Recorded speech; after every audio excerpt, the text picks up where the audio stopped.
This video, I'm going to show you how you can update Secure VPN app. So if you want to get the latest version of this app, you need to go ahead and update it to the latest version. By updating your app, you'll also be able to fix or get the latest features that comes with this Secure VPN app. If you find this video helpful, please like and subscribe to this channel.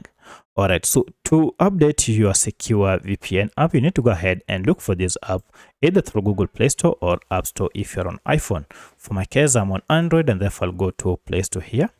And then using this search bar, go ahead and search for your app by typing in the name. If you can't see this search bar, head down to search icon and then tap on it.